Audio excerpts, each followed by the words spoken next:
Всем привет, меня зовут Ильжан, я основатель детского флаг-футбола в Казахстане и первой в Казахстане школы по американскому флаг-футболу «Манул». Что такое флаг-футбол?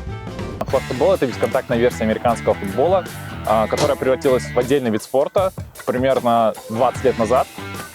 И в 2028 году должна стать отдельным видом олимпийского спорта. Его играют 5 на 5. В принципе, он бесконтактный абсолютно, только броски и ловля. Чем отличается от американского?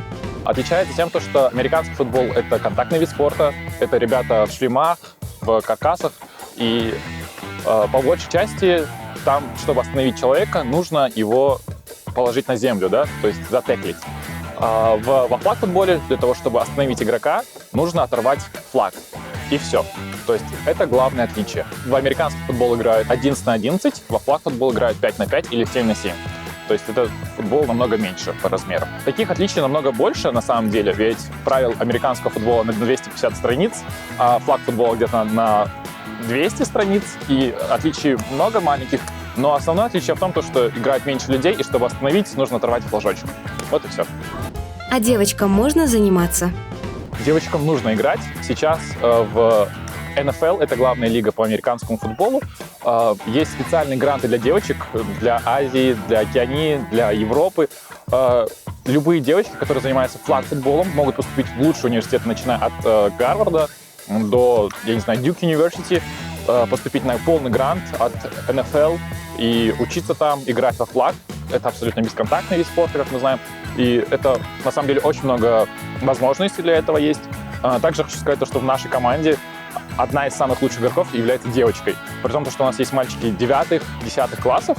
Эта девочка 8 класс, и она реально один из лучших игроков, потому что здесь во флаг-футболе тебе не нужно соревноваться иногда мышцами, да, где, к примеру, у парней вот такого возраста есть большой отрыв в этом.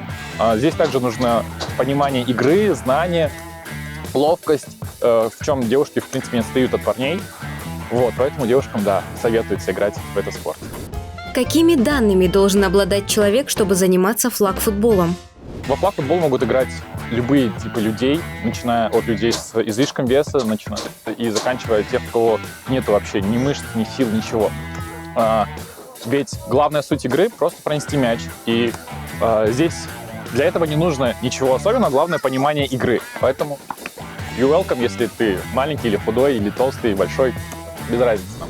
Есть ли специальная форма? Да, специальная форма есть. Это обычные флажочки, которые мы выдаем на тренировках. И мячи мы также выдаем на тренировках. Поэтому с вас ничего не требуется, только присутствие. Обычно спортивная форма на самом деле нужна, и все. Так. Сейчас мы планируем вообще одевать детей полностью. Начиная всю. Только обувь они должны купить. И все. Остальное мы купим сами. Сколько нужно потратить денег, чтобы начать заниматься? 0 тенге. Возможно, нужно потратить деньги на абонемент на автобус. Так, основные тренировки, если они проходят на этом поле, то они бесплатные. Также есть тренировки платные на территории Tamas Education и Tamas Family Club. Там они стоят 20 тысяч тенге в месяц. Вот. За эти деньги мяч выдается. Также по окончанию первого месяца мы вам дарим подарок в виде такого же мяча на дом. Будете дома тренироваться. И также в течение следующих месяцев мы будем дарить вас, потихонечку одевать вас. Есть ли команды по флаг-футболу в Казахстане? Я сам проводил первый турнир в Казахстане по взрослому флаг-футболу. Но эти флаг-футбольные команды чаще всего образованы на базе американских футбольных команд, да, команд по американскому футболу. Есть также женские команды, в принципе, и они тоже основаны на базе команд по американскому футболу. Так что welcome, есть в Алматы 3 команды по американскому футболу. Одна женская есть команда, вот, в Алматы именно. Поэтому you welcome. Турниры по флаг-футболу проходят в Казахстане? Да, турниры проходят, мы их сами организовываем. Среди взрослых прошел зимний турнир прошел, пока весеннего не было. Детский был, первый матч был в истории Казахстана недавно. Мы играли против международной школы Тяньшань. Это американская школа, были американцы, дети. К сожалению, мы проиграли, но проиграли только в 1 тачдаун. Это была очень классная игра, детям очень понравилось. Мы пригласили очень много экспатов с Америки, и было, кстати, на этом поле тоже все очень классно прошло, я думаю. Что нужно, чтобы открыть спортивную школу? Нужно отучиться на тренера, не в Казахстане хотя бы, но пройти курсы по тренерству в Америке. Онлайн это сейчас можно легко сделать, это стоит не так дорого. Нужны вложения в экипировку, хотя мы стараемся нашим комьюнити помогать открывать клубы как можно с меньшими затратами. Но когда открывал я, к примеру, это вышло мне максимально дорого, потому что на тот момент не было ни одной детской команды. Пришлось все самому изучать, узнавать, покупать мячи. И сперва были как бы дорогие мячи с плохим качеством, плохие флаги с плохим качеством, да. То есть много ошибок максимально. Вот где можно было бы сделать ошибку, я там ее сделал и потратил примерно в первый месяц 1200.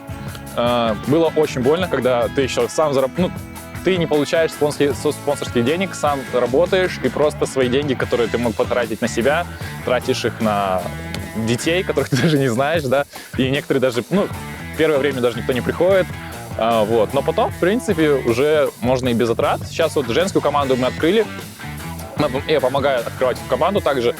По-моему, ребята вообще ничего не потратили, открыли Инстаграм. Это все при университете КИМЭП открывается. Я бы хотел сделать, чтобы и при других университетах были женские и мужские команды, но это пока что обговаривается тоже.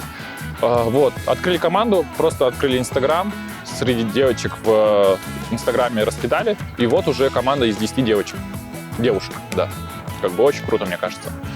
Вложение 0, мячи мы им подарили, 2-3 мяча, вот. Они купили там, кажется, 1-2 мяча, или кто-то тоже подарил, вот. Поэтому вложения у некоторых могут составить 0 тенге.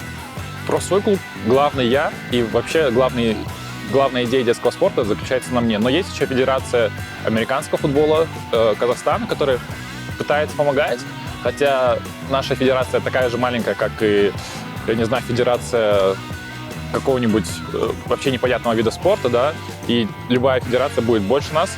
Мы не получаем спонсирование, вот. Есть ребята, энтузиасты, такие же, как я, в Алматы, в Астане, которые просто приходят, помогают судить, помогают с организацией матчей, с организацией тренировок, с приглашением иностранных тренеров, менторов и так далее. Что бы ты порекомендовал начинающему спортсмену? Я бы порекомендовал в первую очередь больше трудиться, ведь вся информация именно в нашем спорте берется в первую очередь из социальных сетей, типа YouTube, Инстаграм, и вы можете спокойно найти любого коуча в условном Техасе, который вас бесплатно может даже обучить, показать вам какие-то приемы и помочь вам даже поступить в университет. Главное — это труд, и есть примеры не Казахстана, но, к примеру, украинские примеры, как ребята уезжали в Америку, играли в НФЛ, поэтому все в ваших руках, главное трудиться и никогда не забывать вашу конечную цель. Вот. Всем удачи!